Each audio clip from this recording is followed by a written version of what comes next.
ऊपर सिर पर कनक छत्र, भीतर काले के काले, शर्माते नहीं जगत में घोटाला करने वाले। नमस्कार, मैं हूं प्रतिभा मिश्रा। एक बार फिर से हाजिर हूं सो रहे सरकारी तंत्र को जगाने के लिए, घोटालेबाजों और भ्रष्टाचारियों के खिलाफ आवाज उठाने के लिए, उनकी घंटी बजाने के लिए। घर, सुकून का घर, खुशियों का घर, चाहतों का घर, मन्नतों का घर, लेकिन इसी घर का सपना दिखाकर देश के लाखों लोगों को लूटा जा रहा है, और वो भी खुल्लम खुल्ला, सरकार की नाक के नीचे, सरकारी सिस्टम के आगे।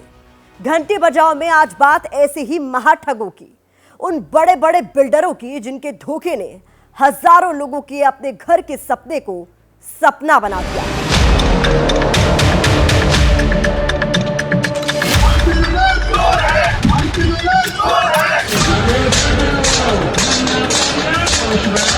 15-16 साल हो गए, बायर्स की कोई सुनवाई नहीं है। हमारे पूरी जितनी भी जमा पूंजी है, हमने सारी जमा पूंजी वहाँ लगा दी। जब हमारे 2-3 साल में पार्लियामेंट बन सकता है, वो भी कोविड के दौरान, तो ये बिल्डिंग क्यों नहीं बन सकती है? लोग रेंट पे भी रह रहे हैं, ईएमआई भी पे कर रहे हैं। बायर की कहानी ये है कि बायर को सुनने वाला कौन है, मुझे सुनने वाला कौन है।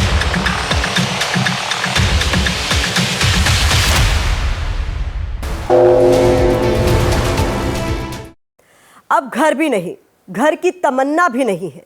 मुद्दत हुई, सोचा था कि घर जाएंगे एक दिन, चाहत थी एक छत की, सुकून की 4 दीवारी की, लेकिन बदले में मिला सिर्फ धोखा। घर के नाम पर कागज के चंद टुकड़े, अनलिमिटेड इंतजार और आंखों में भर भर के आंसू। धोखाधड़ी का यह खेल आखिर कैसे हुआ? देश के नामी बिल्डरों ने आखिर कैसे घर का सपना दिखाकर लोगों को लूटा? आखिर क्यों उनकी मनमानी पर सरकारी तंत्र खामोश रहा? आज आपके सामने मैं इसके पूरे सच का खुलासा करूंगी, क्योंकि अब चुप नहीं बैठना है, अब बजानी है महाठग बिल्डरों की घंटी।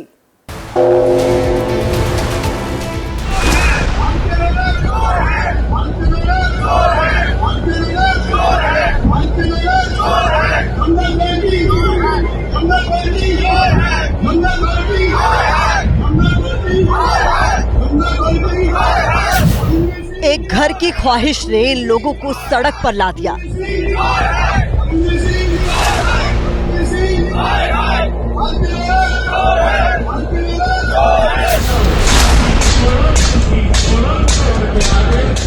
जिस खून पसीने की कमाई से ये अपने लिए सुकून की छत तलाश रहे थे, सपनों का वो आशियाना अब सपना बन गया है।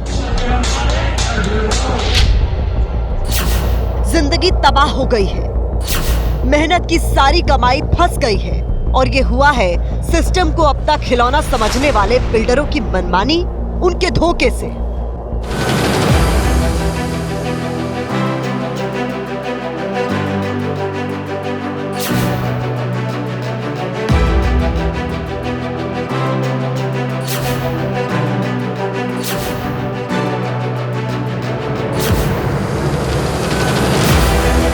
ये तस्वीरें दिल्ली से सटे नोएडा और ग्रेटर नोएडा की है, जहां घर की हसरत इन खंडहरों में दम तोड़ रही है।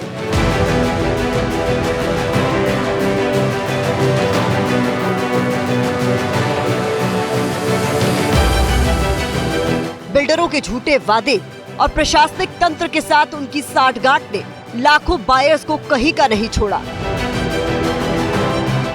लोगों ने सालों पहले जिस घर की बुकिंग की थी, वो आज तक नहीं मिला। ये दर्द की ऐसी कहानी है जिसकी कहीं सुनवाई भी नहीं है।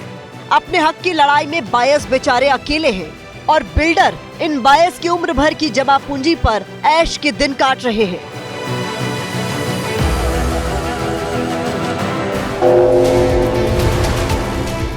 एक आम आदमी एक जिंदगी में मुश्किल से एक बार घर बना पाता है, लेकिन बिल्डरों ने उन्हें इस लायक भी नहीं छोड़ा।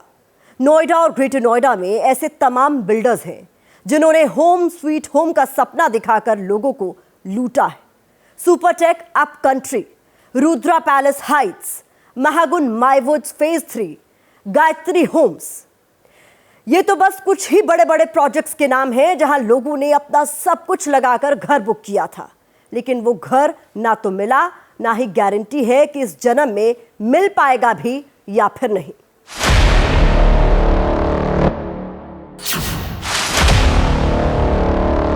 इनसे मिलिए, यह है ऋषि कालरा। ऋषि ने 13 साल पहले बैंक से लोन लेकर सुपरटेक के प्रोजेक्ट में एक 2 BHK फ्लैट बुक कराया था। बिल्डर ने सपना दिखाया था कि ग्रेटर नोएडा में फॉर्मूला 1 रेसिंग ट्रैक के बिल्कुल पास ये घर होगा।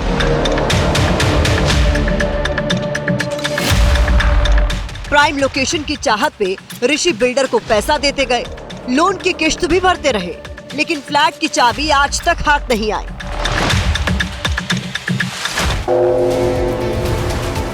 मैंने जब घर बुक किया था, मैंने 2012 में बुक किया था। 2012 में जब बुक किया था तो टावर F बुक किया था, तब अभी कुछ भी खड़ा नहीं था। अभी आप देख रहे हैं यहाँ पे 16 फ्लोर खड़े हुए हैं, 16वें की छत डली हुई है। 2012 में मैंने बुक कराया था और मेरी कमिटमेंट डेट जो थी वो अप्रैल 2015 की थी। अगर मैं 6 महीने का ग्रेस पीरियड भी लगा लूँ तो भी मुझे 2015 में फ्लैट मिल जाना चाहिए। अक्टूबर। अभी आज 2025 हो चुका है, मैं इसकी EMI भी भर रहा हूँ, मैं अपने घर का किराया भी भर रहा हूँ और अभी भी मुझे कोई होशोवास नहीं है कि ये घर कभी मुझे मिलेगा भी कि नहीं मिलेगा। धोखा खाने वालों में ऋषि जैसे कई हैं। दिल्ली के कौशिक शर्मा ने भी सुपरटेक अप कंट्री में फ्लैट बुक कराया था। इन्हें भी बिल्डर ने एक से एक वादे किए थे।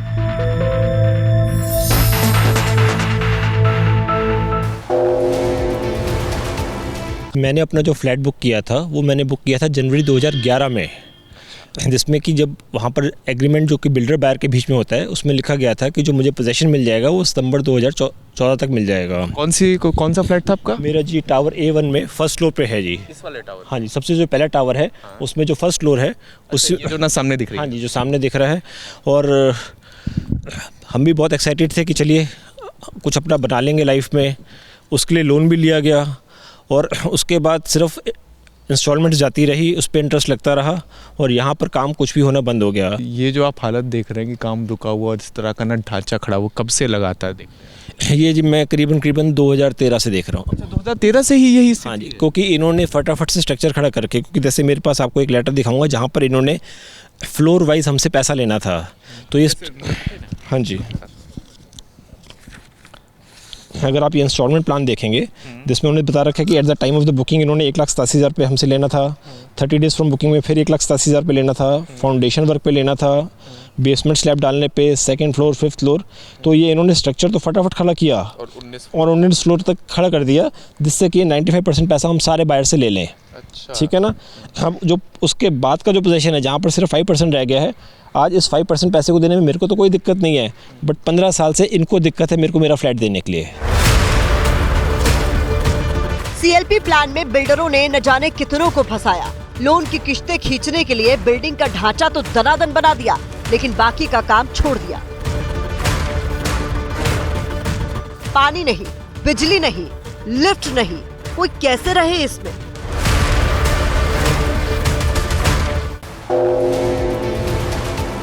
ये लोगों के सपनों का मकान था, सपनों का आशियाना था, लेकिन अब आशियाने की आप हालत देख लीजिए। क्या है आशियाने की हालत, ये आप देखिए। फ्लैट के अंदर गंदगी और बालू पड़ी हुई है, रहने वाला कोई नहीं है, इंसान के लिए कुछ भी नहीं बनाया जा सका पिछले 1 दशक में। जानवर यहाँ पर रह रहे हैं, ये हालत है। देखिए कि जानवर अब यहाँ पर रह रहे हैं, जानवरों का बसेरा बन चुका है। ये साल से ही ऐसे ही है पूरा? 10 से भी ज़्यादा जी, 12 साल से ऐसे ही है। मैं कह रहा हूँ जो इसका प्लास्टर है, जो बाकी चीज़ें लगी हैं, सब इतने बुरे हाल में है कि जब ये मिलेगा तब भी रहते हुए अंदर रहते हुए भी डर लगेगा। बदनसीब बायर्स की लिस्ट में अमित और उनकी पत्नी अग्रता भी है। दोनों ने बड़े टाइट बजट में 2011 में सुपरटेक अप कंट्री में ही 1 BHK फ्लैट खरीदा था। आगे इन्हीं से सुनिए बिल्डर कैसे 14 साल से इन्हें रुला रहा है।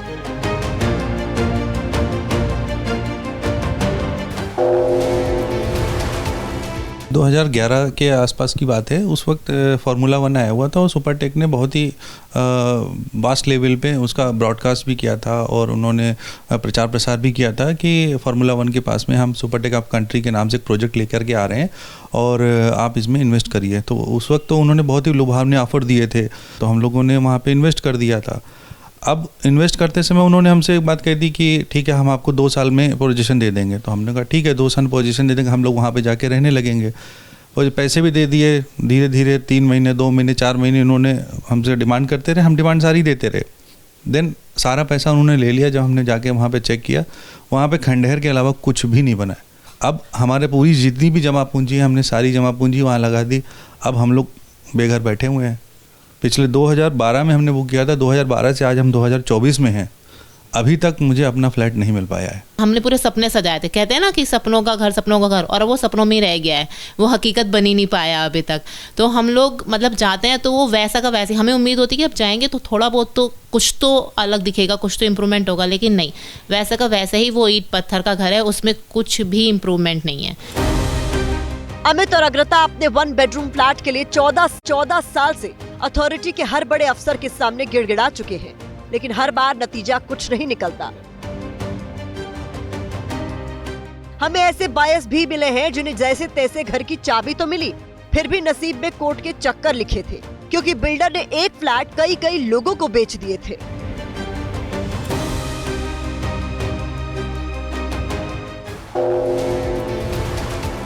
2018 में मैंने ये फ्लैट बुक किया था, 3 BHK 1295 square feet, Yamuna express way, Supertech of country में।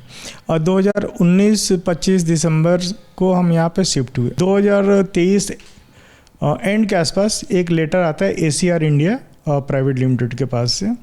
उसमें ये लिखा रहता है कि ये फ्लैट पे 58 लाख रुपया बाकी है किसी कपिल बागड़ी और अर्चना अस्थाना के नाम से। तो फिर मैंने सुपरटेक में कम से कम नहीं तो 20 या 50 बार मैं गया ये लेटर लेके कि मेरे फ्लैट पे दूसरे का कैसे नाम आ रहा है।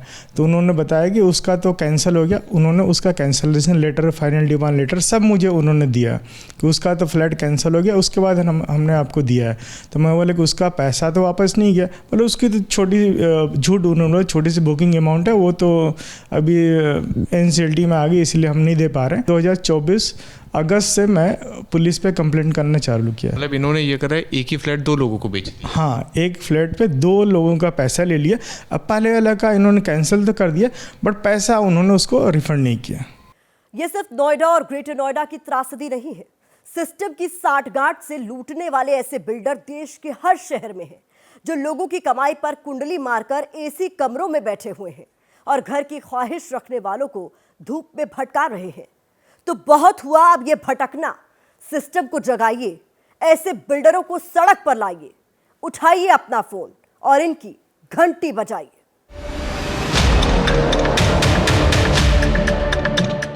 सुपरटेक अप कंट्री की तरह ग्रेटर नोएडा वेस्ट के रुद्रा पैलेस हाइट्स में भी लोग बरसों से अपने घर के इंतजार में एक एक दिन काट रहे हैं।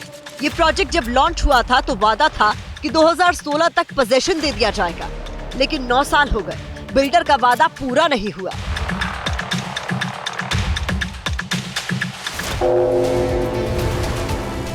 मैंग जी, कौन सा फ्लैट है पहले तो मतलब ये बताइएगा, और कब? फ्लैट टावर B6 है। आई थिंक टावर B6 यही वाला है, ये वाला टावर है, और 7th फ्लोर पे हमारा फ्लैट है। मुझे नहीं पता मतलब वो सराउंडिंग किस तरह बनती है, बट हमारा 7th फ्लोर पे फ्लैट है। ये प्रोजेक्ट जो लॉन्च हुआ था ये 2007 या 8 की कहानी है। 2011 में जब मैं इसमें इंट्रोड्यूस हुआ हूँ तब भी ये टावर्स ऐसे ही खड़े थे।